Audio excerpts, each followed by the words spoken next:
Hello everyone, welcome to Legal Code. I am Advocate Neeraj and today we are going to discuss a previous year question paper of All India Bar Examination 2021.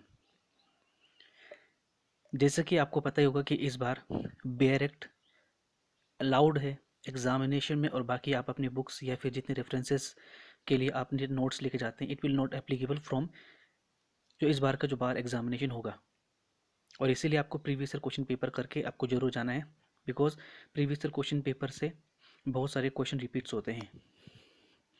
इसलिए मेरा आप सभी लोगों से humbly request है कि आप लोग प्रीवियस ईयर क्वेश्चन पेपर को जरूर जरूर करके जाएं। तो आज मैं प्रैक्टिस सेट नंबर 2 लेके आया हूँ and that is very very important. Practice set number 1 को मैंने कल करा दिया था, आज प्रैक्टिस सेट नंबर 2 है, तो स्टार्ट करते हैं। The first question is a Hindu wife had been living with her children, यानी कि एक हिंदू पत्नी अपने बच्चों के साथ रहती है और वो अपने बच्चों की परवरिश उस अपने पति के बिना मदद के करती है। तो वो कौन से सेक्शन के तहत उसकी पत्नी को एक अलग से रहने के लिए निवास स्थान और मेंटेनेंस मिलेगा? तो जो इसका आंसर है डेट इज 21 का सी है। That is very very important. Next, imposition of compensatory cost in respect of false and vexatious claims और डिफेंसेस, यानी कई बार क्या होता है कि कोर्ट के अंदर जो पार्टीज़ होती हैं, यानी कि कोई एक फर्स्ट पार्टी है वो दूसरे पार्टी के ऊपर फॉल्स क्लेम लगाती है, झूठे मुकदमे करती है ताकि कोर्ट के समय को बर्बाद किया जा सके। तो इसके लिए 3,000 रुपये तक जुर्माना दिया जा सकता है और ये 1999 में जो अमेंडमेंट हुआ था उसके तहत इसको लागू किया गया है। इसका आंसर है बी, डेट इज 35A। बाकी सेक्शंस को भी हम देख लेते हैं। सेक्शन नंबर 33 बेसिकली जजमेंट और डिग्री के बारे में बताता है। 30 में ये है कि अगर कोई ऐसे इंपॉर्टेंट जो है डॉक्यूमेंट्स होती हैं तो उसके डिस्कवरी से रिलेटेड चीज़ें के लिए जो कोर्ट होती है वो जजमेंट या ऑर्डर पास कर सकती है, या तो पार्टी के द्वारा या फिर खुद ऐसे कर सकती है। सेक्शन नंबर 35 में कोस्ट के बारे में बताया गया। नेक्स्ट, सीपीसी के कौन से प्रोविजन या कौन से प्रोविजन यानी कि कौन से प्रावधान के तहत सब्सटीट्यूटेड सर्विस ऑफ समन के बारे में बताया गया है, डिफेंडेंट के द्वारा किया जाता है। जो इसका जो 23 का जो है that is C, order number 5 rule number 20, that is very important. Order number 5 rule number 20 substituted services के बारे में बताता है। बाकी हम ऑप्शन चेक कर लेते हैं। Order number 5 rule number 19A, इसमें क्या होता है कि अगर किसी व्यक्ति को समन जैसे भेजा जाता है तो या तो बेसिकली घर पे कोई व्यक्ति आता है जो कोर्ट का ऑफिसर होता है, वो या तो पर्सनल यानी कि पर्सनली उसके घर पे आकर देता है या फिर पोस्ट के द्वारा दे सकता है। तो इस order number 5 rule number 19A उसके बारे में बताता है। ऑर्डर नंबर 5 रूल नंबर जो 19 है वो बताता है कि जो जो सर्विंग ऑफिसर होता है उसके एग्जामिनेशन किस प्रकार से होगा उसके बारे में बताता है। ऑप्शन नंबर डी जो बताता है कि अगर कोई जो डिफेंडेंट होता है वो किसी दूसरे कोर्ट के जुरिडिक्शन में रहता है तो उसको किस प्रकार से सम्मान दिया जाएगा उसके बारे में बताया गया है। नाउ चलते हैं हम नेक्स्ट क्वेश्चन की तरफ। इसमें एक सवाल ये है कि वेदर ए ओज बी ₹10,000,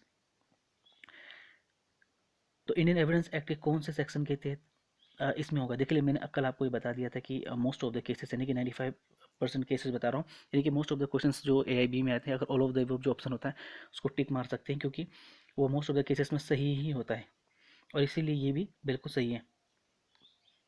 तो इसका जो आंसर है डी। 25 की बात करते हैं।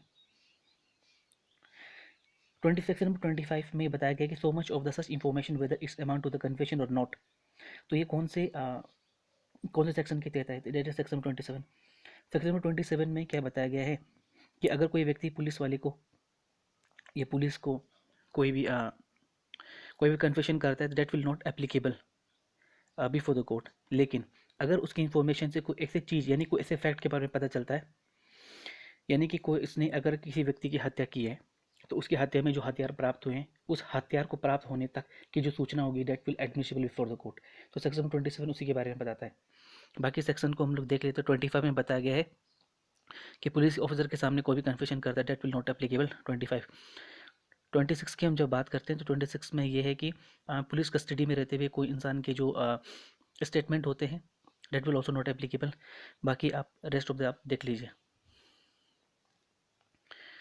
इसमें बताया गया है कि अगर किसी न्यायालय को अगर किसी व्यक्ति की राय बनानी है किसी फॉरेन लॉ के बारे में या फिर साइंस आर्ट या किसी व्यक्ति की जो हैंड राइटिंग, फिंगर इम्प्रेशंस यानी फिंगरप्रिंट, तो उस व्यक्ति के लिए वो किसी एक स्पेशल व्यक्ति को अपॉइंट कर सकता है जो कि हैंड राइटिंग एक्सपर्ट या किसी फॉरेन लॉ के बारे में विशेषज्ञ हो या फिर साइंस लॉ एक्सेट्रा एक्सेट्रा। ये कौन से सेक्शन में बताया गया है? And that is section number 45 में बताया गया है। That is very very important. Next question, environmental protection act 1986 के तहत एनवायरमेंट पोल्यूटेंट का मतलब क्या होता है? तो देख लिया मैंने आपको मोस्ट ऑफ द केसेस बताया। इसका आंसर जो है that is D, A B C D. तो इसमें से कौन सा आंसर होगा? तो 27 का जो आंसर होगा and that is C. Basically इसमें देखिए सारे ऑप्शंस एक जैसे नजर आ रहे हैं, लेकिन इसमें जो ऑप्शंस देखिए पहले ऑप्शन पे लिखा गया any solid liquid gases substance present in such A concentration, जो कि इन्वायरमेंट को हेल्पफुल होगा। देखिए कभी कभी शब्दों को बहुत ध्यान देना, इसमें हेल्पफुल लिखा गया है, इसलिए गलत है। अगर आप सी की बात करें तो इसमें लिखा गया है इंजरियस टू इन्वायरमेंट और इसीलिए ये है, इसलिए मैं थोड़ा कंफ्यूज हो गया था। ए या सी, इसका आंसर सी वाला ऑप्शन है। Next, national green tribunal can not exercise jurisdiction with reference to, तो इसका जो आंसर है एंड दैट इज डी। इसका आंसर है wildlife protection act 1972। Wildlife protection act 1972 के लिए एक अलग से प्रावधान है, प्रोविजन है, जो स्टैचुरी एक्ट है, और इसलिए एनजीटी के तहत ही इसका जुरिडिक्शन लागू नहीं होता है। उसी इसके अलावा जो दूसरा है schedule tribe and schedule tribe या फिर other traditional forest dwellers recognition of forest right act 2006, ये दोनों ही इसमें एप्लीकेबल नहीं होते हैं। ये एनजीटी के बारे में पिछले बार भी आ रखा है, इसलिए एनजीटी के बारे में पढ़ के जरूर जाइएगा and that is very very important. 29 की बात करते हैं। आपने अक्सर देखा होगा कि जब इंटरनेट में आप जाते हैं तो कुछ ये देखिए क्या होता है, an attempt to acquire sensitive, देखिए आपके जो सेंसिटिव इन्फॉर्मेशन को ले लिया जाता है, जैसे कि यूज़र नेम या फिर आपके पासवर्ड, क्रेडिट कार्ड डिटेल्स, अब डायरेक्टली या इनडायरेक्टली किसी भी तरीके से लिया जा सकता है। और बेसिकली इसमें क्या होता है कि आपकी इलेक्ट्रॉनिक कम्युनिकेशन के द्वारा आपकी जो जितनी जानकारियाँ होती है, यूज़र नेम, पासवर्ड, या फिर आपकी जो एसेंशियल जो इंपॉर्टेंट या नेसेसरी जो आपके जो यूज़र आईडीज़ वगैरह होते हैं, तो इन चीज़ों को लेना वो भी गैर कानूनी तरीके से आपके परमिशन के बिना लेना, इसके लिए एक वर्ड होता है, तुम कहते हैं फिशिंग। ये पिछले बार भी आया था और इस बार भी आया है, इसलिए मैं आपको बाकी जो ए बी सी जो होता है इस प्रकार कोई वर्ड होता नहीं है। सी फिशिंग इसका बहुत ज़्यादा बेसिकली कंप्यूटर में लोग जो कंप्यूटर के सब्जेक्ट वाले उनको ज़्यादा अच्छा से पता होगा, बट आपको पता होना चाहिए इसका जो आंसर है fishing. That is very important. Next देखिए प्ली बार्गेनिंग के बारे में, देखिए आया इस बार, देखिए प्ली बार्गेनिंग के बारे में 2 क्वेश्चन है। पहले मैंने आपको बता दिया था कि ये सेक्शन नंबर 265 ए से लेकर 265 एल तक, ये चैप्टर नंबर 21 ए जो कि सीआरपीसी के उसमें दिया गया है। और इसमें जो ये इस बार सवाल ये लिखा हुआ गया है कि plea bargaining is applicable only in respect of those offences जिसकी इम्प्रिजमेंट केवल 7 साल तक होती है। 7 साल से अधिक वाले के लिए प्ली बार्गेनिंग लागू नहीं होता है। और ये किस कौन कौन से, देखिए पिछले बार ये कि पिछले से पिछले बार शायद ये क्वेश्चन आया था कि ये कौन से प्ली बार्गेनिंग किस में लागू नहीं होता है। तो इसके 3 है, एक है आपके महिला यानी कि वुमन, या फिर कोई भी चिल्ड्रेन, या फिर 14 वर्ष से यानी 14 ईयर्स से जिसकी उम्र कम है, इनके लिए ये लागू नहीं होता है। इसलिए आपको याद रखना है कि ये इंपॉर्टेंट क्वेश्चन है, बहुत ज़्यादा इंपॉर्टेंट क्वेश्चन है प्ली बार्गेनिंग, क्योंकि पिछली बार आ चुका है और इस बार फिर रिपीट हुआ है। Next, from the plain reading of the section number, question number 31 की बात करते हैं। क्वेश्चन नंबर 31 में लिखा गया था from the plain reading of the section number 95 CRPC, it is manifest that it comes into the operation at the stage when the court intends to take cognizance of offense under section 190 सब close number 1 CRPC। देखिए ये कौन सा case है, इससे related चीज़ें सब, इसका आंसर है C, that is Raj Singh versus state. इस केस में क्या होता है कि जो ट्रायल कोर्ट में किसी अपीलार्थी का मामला चल रहा था, उसको शुरुआत में यानी अपील यानी कि ट्रायल कोर्ट के द्वारा उसको एक्विटल कर दिया गया था, लेकिन बाद में इसके मामले को मतलब इसके मामले को रिवर्स कर दिया गया और फिर उसको कन्विक्ट घोषित कर दिया गया आईपीसी सेक्शन नंबर 304 के सेक्शन के तहत, और इसको रिग्रेस पनिशमेंट में बदल दिया गया था। तो ये उससे संबंधित मामला है, तो इसका आंसर है डेट इज बी। अब सी के बाद, उसके बाद हम बात करते हैं अदर ऑप्शंस की। Nalini versus state of Tamil Nadu की बात करते हैं। जो ये केस है ये राजीव गांधी एसोसिएशन केस के बारे में। और Shamsher Singh versus state of Punjab को जो केस है, ये बेसिकली ये बताया गया कि जो गवर्नर की जो पावर है और जो क्राउन की पावर है ब्रिटिश पार्लियामेंट के तहत वो सिमिलर है, उससे रिलेटेड कोई केस ही है। State of Himachal Pradesh versus दो तारा दत्ता का जो केस है, ये प्रिवेंशन ऑफ करप्शन एक्ट 1947 से संबंधित केस है। Next, indemnity contract is defined under, तो इंडेमनिटी कॉन्ट्रैक्ट किसके तहत बताया गया है? 32 का है ए। 124 ऑफ इंडियन कॉन्ट्रैक्ट एक्ट। इसमें ये बताया कि इंडेमनिटी कॉन्ट्रैक्ट का मतलब ये होता है कि अगर कोई व्यक्ति खुद के कंडक्ट को यानी खुद के आचरण को या फिर किसी दूसरे व्यक्ति के आचरण को से अगर किसी व्यक्ति को अगर नुकसान होता है तो उसे बचाने का वादा करता है। जैसे सपोज मान के चलिए आप दुकान में टीवी लेने गए और दूसरा व्यक्ति जो आपकी गारंटी देता है कि अगर ये व्यक्ति अगर पैसे चुकाने में अगर किसी प्रकार की या किसी प्रकार से अगर वो पैसे नहीं दे पाता है तो उस मामले में वो व्यक्ति उसकी गारंटी देता है और उससे उसके आचरण यानी उसके कंडक्ट से अगर किसी दूसरे व्यक्ति को कोई हानि हो जाती है तो उसके लिए पूरा रिस्पॉन्सिबल होगा। तो ये बहुत इंपॉर्टेंट केस है और आप तो जरूर पढ़ के जाइएगा। उसके बाद करते हैं 67 की बात करते हैं। जैसे कि 67 का बहुत अच्छा एग्जांपल मैं आपको बताता हूँ। देखिए जैसे कि आपके घर में कभी आप किसी किसी ठेकेदार को रखते हैं और आपके घर में कोई टूट फूट हो रखी है और आप उसको बताने से नेग्लिजेंट कर देते हैं कि कहाँ पे टूट फूट होती है। तो इससे क्या होता है, जो ठेकेदार होता है वो आपसे उससे कंपनसेशन ले सकता है, यानी कि आपके द्वारा जो नेग्लेक्ट काम किया गया है उसके प्रभाव के लिए आपको उसके मूल्य यानी कि पैसे चुकाने पड़ेंगे। अब उसके बात करते हैं 128 की बात करते हैं। इसमें लिखा गया प्रतिभूति यानी कि सिक्योरिटी का दायित्व या को एग्जिस्टेंस होता है। यानी कि इसमें ये लिखा गया है कि प्रिंसिपल डेप्टर और देखिए प्रिंसिपल डेप्टर और जो प्रतिभूति यानी कि जो सिक्योरिटी होता है, सिक्योरिटी और प्रिंसिपल डेप्टर जो होता है और उनका जो दायित्व होता है साथ साथ होता है। अगर प्रिंसिपल डेप्टर अपने पैसे की यानी मूल्य को चुकाने से मूल्य ये अयोग्य मान लिया जाता है या कि डिस्क्वालीफाई हो जाता है तो ये जो जो सिक्योरिटी का काम होता है कि वो उसके पैसे को चुकाएं और उनका जो रिस्पॉन्सिबिलिटी होती है वो को एग्जिस्टेंस होती है यानी कि साथ साथ होता है। अब बात करते हैं हम 127 की बात करते हैं। Peek versus Gurney is a famous case related to, ये बहुत ज़्यादा इंपॉर्टेंट केस है और ये पिछली बार भी आ रखा है, इसलिए आपको इसको जरूर पढ़ के जाना। इसका आंसर है B, that is fraud. Next, which provision under criminal procedure code 1973 deals with the procedure of the adopted by the magistrate to record confession in the statement। ये बहुत ही ज़्यादा इंपॉर्टेंट केस है। जो इसका जो आंसर है 34 का एंड दैट इज बी 164, 164 के बयान जो होते हैं वो मजिस्ट्रेट के द्वारा लिखे जाते हैं कन्फेशन और स्टेटमेंट को। That is very very important. 162 यानी कि सेक्शन 162 में बताया गया कि पुलिस को दिए गए स्टेटमेंट को साइन करने की जरूरत नहीं होती है।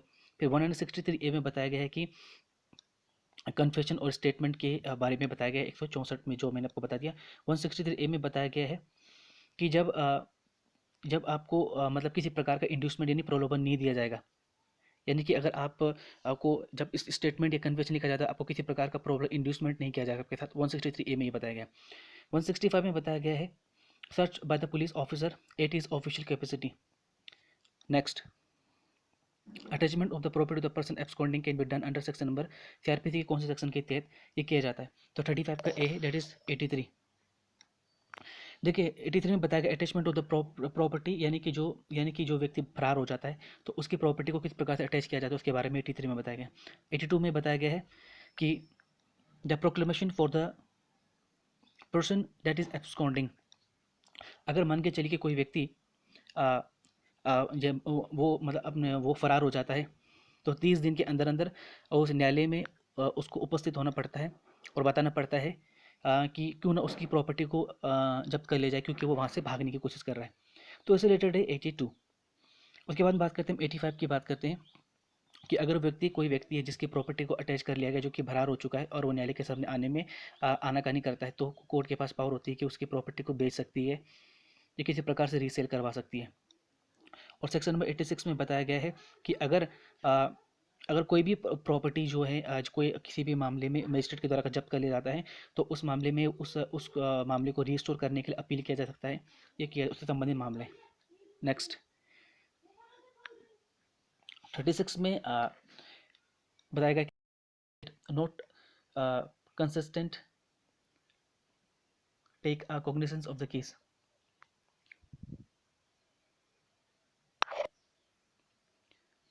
नेक्स्ट 36 मजिस्ट्रेट में dispense with personal attendance of accused under section number which section of the CrPC. तो 36 का आंसर है सी 205 के तहत। 205 के तहत क्या होता है कि अगर कोई व्यक्ति जिसे न्यायालय के द्वारा यानी मजिस्ट्रेट के द्वारा व्यक्तिगत उपस्थिति यानी कि पर्सनल अटेंडेंस से अगर छूट दे रखी है तो वो उसका वकील अगर कोर्ट में प्रेजेंट हो जाता है तो मान लिया जाता है कि उसकी जो व्यक्तिगत उपस्थिति को माफ कर दिया जाता है। 200 में तो मैंने आपको बता दिया that is examination of the complainant. Next, Supreme Court invoked the principle of transformative constitutionalism in the case of, तो 37 का जो आंसर है and that is A, Navtej Singh Johar versus Union of India, that is very very important case. बाकी हम देख लेते हैं, देखिए जो Navtej Singh Johar versus Union of India 2018 का जो केस है, ये बेसिकली LGBTQ के संबंधित मामले हैं। नाउस फाउंडेशन भी आपने सुना होगा, जिसमें सेक्शन नंबर 377 को स्ट्रक डाउन कर दिया गया था। तो इसीलिए बेसिकली अगर आप देखें तो ये जो केस है पिछले बार भी आया था और इस बार भी आया है, इसलिए आपको रिक्वेस्ट किया जाता है कि आप जरूर जरूर जरूर इसको पढ़ के जाइए। नेक्स्ट, 38 की बात करते हैं, the provisions of the IPC apply also to any offence committed by, तो बेसिकली मैंने आपको बता दिया कि इसका आंसर 95% जो केसेस होते हैं उसमें इसका आंसर बेसिकली डी ही होता है, that is all of the above. Next, 39 की बात करते हैं, section number 105H of the CRPC वो किससे संबंधित है, 39 का ए। इसलिए मैं आपको बोल रहा हूँ कि आप जो जितने भी बेर एक्ट है उसके इंडेक्स लेके जाएं, क्योंकि इंडेक्स से ही मैक्सिमम जो केसेस होते हैं वो आपके सुलझ जाते हैं। तो मैं चाहता हूँ कि आप लोग बेसिकली मैक्सिमम से मैक्सिमम प्रीवियस क्वेश्चन पेपर करके जाएं और इंडेक्स डायरेक्ट के इंडेक्स को पढ़ें ताकि आप रिवाइज कर सकें। Next, bow to taking cognizance after the lapse of the period of limitation is dealt under section number 40, that is answer का जो आंसर है that is D, section number 168। इसमें बताया गया है कि जो सब ऑर्डिनेट ऑफिसर द्वारा अगर कोई भी इन्वेस्टिगेट किया जाता है तो उसकी रिपोर्ट कम से सीनियर ऑफिसर को दिया जाता है, उसके बारे में बताया गया। 178 में बेसिकली ये बताया गया है कि जो अगर कहीं किसी प्रकार का अपराध घटित होता है तो उस मामले में साधारण तौर पर जो भी इंक्वायरी या ट्रायल होता है वो कौन से एरिया में होगा जहाँ पर वो अपराध घटित किया जाता है, उसके बारे में बताया गया है। बाकी अब ऑप्शंस देख लीजिएगा। अब मैं आपको बताना चाहता हूँ, देखिए मैंने आपको पहले बता दिया कि जो मोस्ट ऑफ द क्वेश्चन जो आते हैं प्रीवियस ईयर क्वेश्चन पेपर से आते हैं, इसलिए मैं चाहता हूँ कि आप लोग प्रीवियस ईयर क्वेश्चन पेपर को जरूर जरूर करके जाएं, क्योंकि मोस्ट ऑफ द केसेस में देखा गया कि जो 60 to 70% क्वेश्चन रिपीट्स होते हैं और ये प्रीवियस ईयर क्वेश्चन पेपर से ही आते हैं, इसलिए आप maximum previous year question paper